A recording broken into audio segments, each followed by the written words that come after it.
hypothetically, I really don't think I'm gonna lose. But if you keep, because I don't have that thought process. I think that I'm gonna win, and and it's gonna happen. Because I play basketball pretty much almost every day, and these guys that don't play it, you know, they could say they're gonna win, but until they show up, we'll find out, right?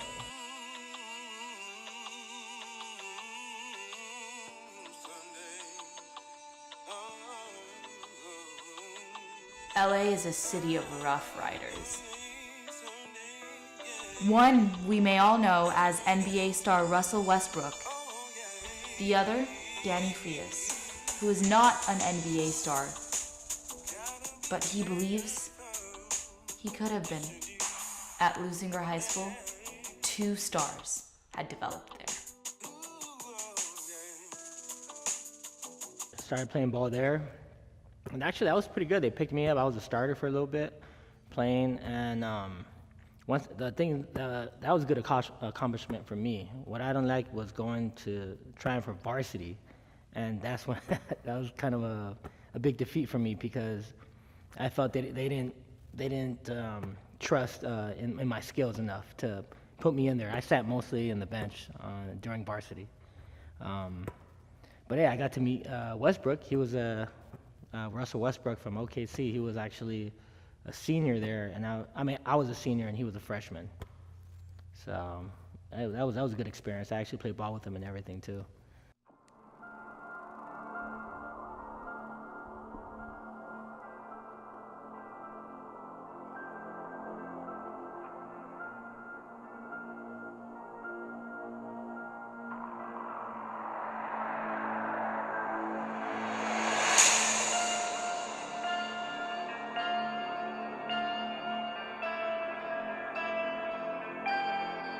Kid, I was a senior, he was a freshman, and we were just playing ball, and he was fast. He was really fast for his age. There's got another one here in the corner. It's Westbrook and he scores.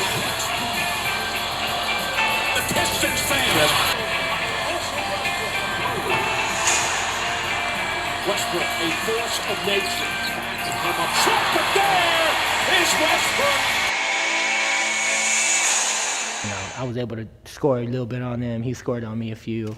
It was fun. It was good. It was good playing him because I didn't even know who he was until until now. Why didn't I play college ball? That's a good question. I think because after high school, I went straight to the military. Served my country. I came back, and I wasn't focusing on basketball at the time. I was just focusing on trying to get my degree, trying to get a degree. And it kind of, basketball went to the side a little bit at that time for me. Danny Frias is not an NBA star, but he believes that he could have been. As he prepares to play in a basketball tournament to see if he still has it. How was my childhood? My childhood was, it was good. It wasn't nothing crazy. No violence involved or anything like that. Just I was a foster child, and then from there, my aunt actually adopted us. My mom's sister, and from there, we just grew up from that little white house. That's when we moved into that house when I was in middle school with my brother and my whole family. We were actually playing. We had a basketball court in the back. And that's when my dad started teaching me how to play. And that's where I started learning. And then from there, getting older, I started going across the street to, it was called Moffitt School, the place. And from there, I just started playing a lot of basketball. 111th and Freeman Street in Inglewood, California, has been Danny's childhood home.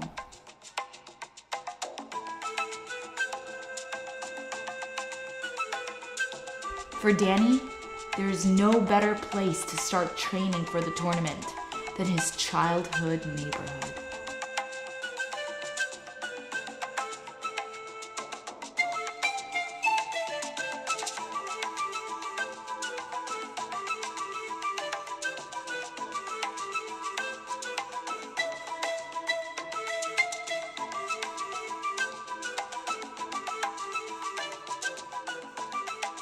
As the game approaches on the other side of town, Danny's competition prepares for his arrival on game day.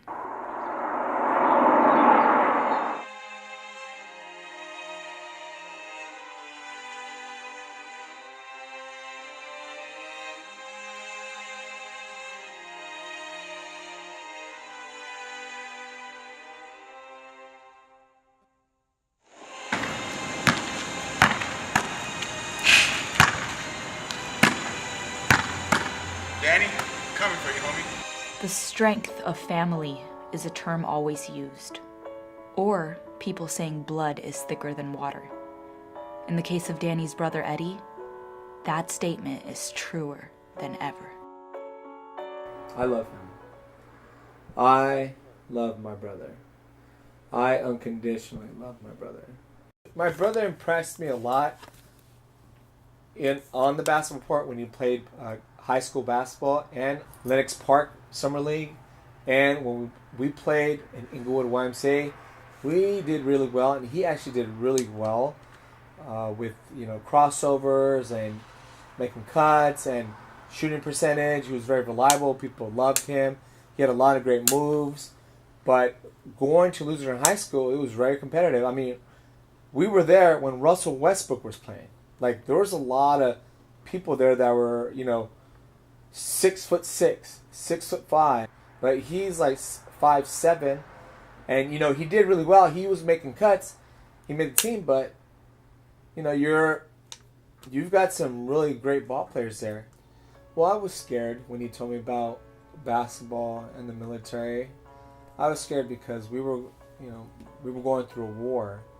There's a war, the whole thing about Afghanistan and us invading Afghanistan, and I think that's when George W. Bush was in office and Dick Cheney was vice president. But it was just scary times, going to a different country, and it was a war that's been going on for a long time. A lot of people were dying, so I told Danny I didn't want him to go there, but I mean, when a man makes up his mind, what are you going to do?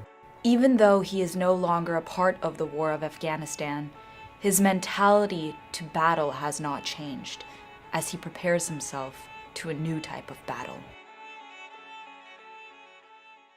Training can't only come by yourself. You must reinvent yourself by watching others play. Venice Beach, California is a place where players from all around the world come to play basketball.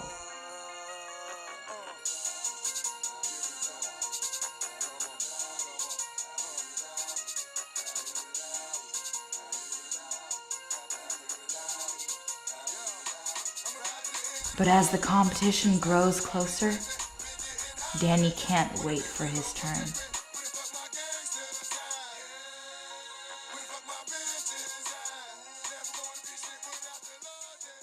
At age 34, Danny must learn different ways to work out his body. There's no better place than Manhattan Beach Aviation Park.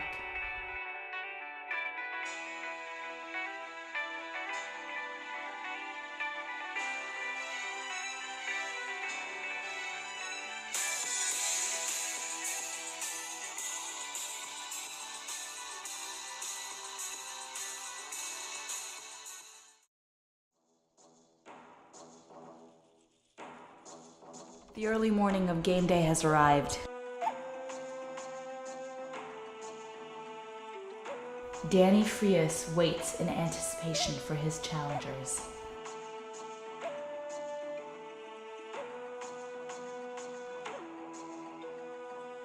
Danny's first opponent is Steve Martinez. He is known around LA for his size and all-star offensive. Danny will also face Ursa Major, known as Hollywood's best street baller and is known for an all-star defense.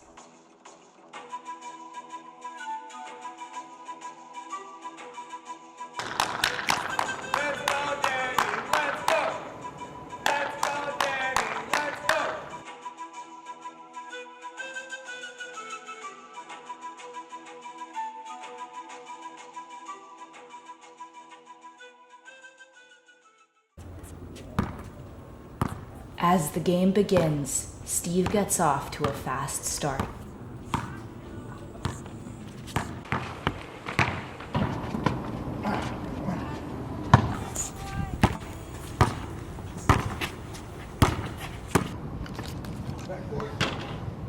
But Danny was not fazed as he shows Steve why he is here. There's a struggle that lies within.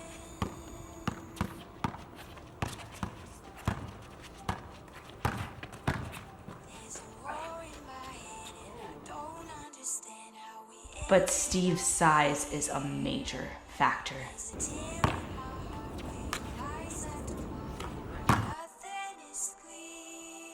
Ultimately, Steve will get the win and show Danny his road to success will not be easy.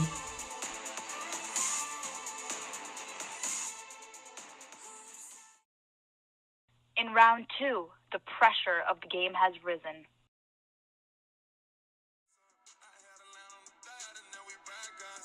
In Game 2, Danny must win to keep his dream alive and with a chip on his shoulder from his loss. He gets off to a 9-2 fast start. Ursa knows he's in trouble.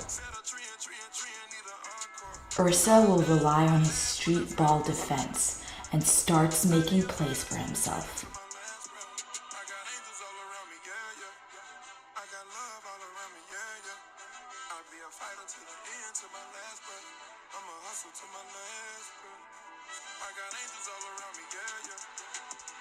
Overall, Danny's X's and O's execution of his game eliminates Ursa.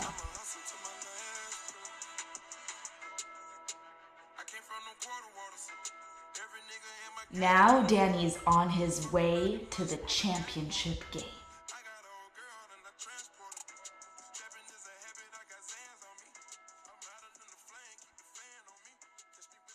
where Steve Martinez is waiting.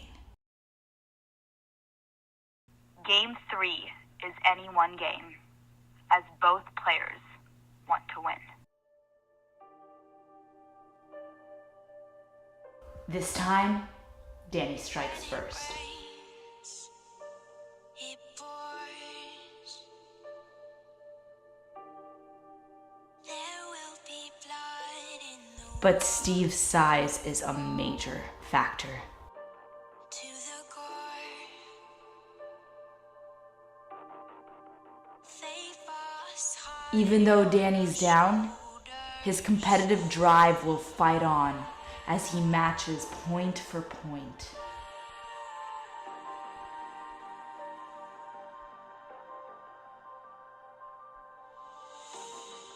But after 2 long games, Danny's conditioning starts to wear on him, which gives Steve the open window to take over the game. no turning back. We could live like legends. Steve wins. This is Championship 2-0. Sportsmanship is the name of the game. But what does him losing mean? That was a close game, good competitor, you know. Again, like I said, my fatigue, endurance kind of wore me down. But in the end, it was a good game. It was a good game. It wasn't a slaughter or anything.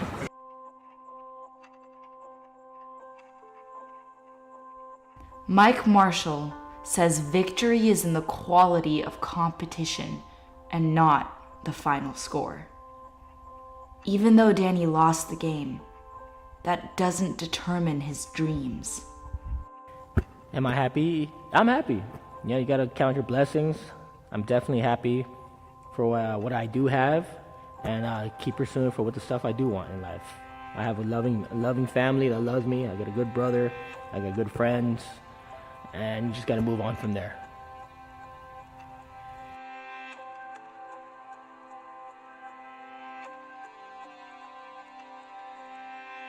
What's next for Danny? Well, only he can determine that. I'm always wondering if it's ever gonna end. I can feel it in my bones. I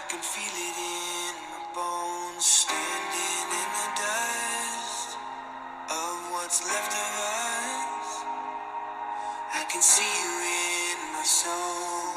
I can see you in my soul. Did we take too many chances? Did we let too many pass us? Did we throw it all away? Did we throw it all away? Did we light too many matches? Turn ourselves into these ashes? Did we throw it all away? Did we throw it all away? We walked through the fire. Is there a way out? Is there a way out? We walked through the fire. Is there a way out? Is there a way out? I try to understand how we're here again, in the middle of the storm, in the middle of the storm.